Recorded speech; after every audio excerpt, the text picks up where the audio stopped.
पुण्यामध्ये कोयत्या गँगने दहशत माजवल्याच्या अनेक घटनांमध्ये वाढ होत असताना आता पुण्यातल्या विविध ठिकाणाहून पुणे पोलिसांच्या गुन्हे शाखेने 7 पिस्तूल जप्त केल्यात। या सर्व 7 पिस्तूल आणि त्यासोबत असलेले जिवंत काडतुसे वापरणाऱ्या 9 जणांना पोलिसांनी अटक केली। या 9 जणांचे पिस्तूल बाळगण्यासाठीची अनेक कारणे देखील समोर आलेली आहे।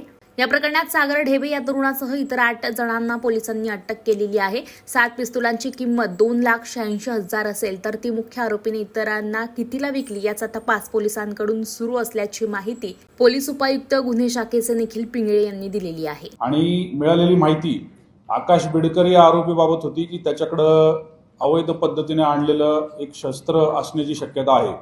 याच्यावरती आपल्याकडील गुन्हे शाखेची युनिट 3 ची टीम काम करत होती।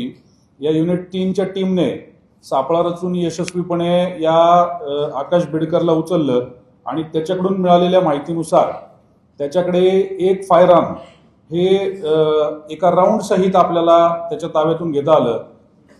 त्यांनी जी माहिती दिली त्या माहितीतून त्याच्यासोबत एक सुभाष मरगळे नावाचा मुलगा हा देखील या पूर्ण प्रक्रियेमध्ये इन्व्हॉल्ड होता।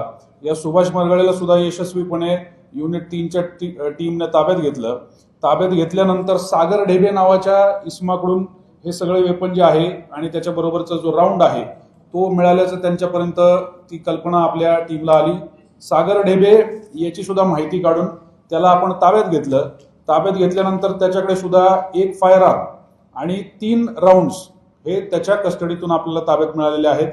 सागर ढेबेचा अधिक चौकशी आणि तपास करता असं लक्षात आलं की सागर ढेबे हा मध्य प्रदेश या ठिकाणी जाऊन त्याने त्या ठिकाणावरनं 7 फायरआर्म्स हे विक्री कामासाठी आणि स्वतःच्या वापरासाठी आणलेले आहेत।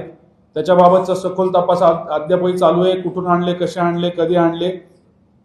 7 वेपन्स आणल्यानंतर त्याच्यापैकी एक वेपन हे सुभाष मरगळे मार्फत आकाश बिडकर याला देण्यात आलं होतं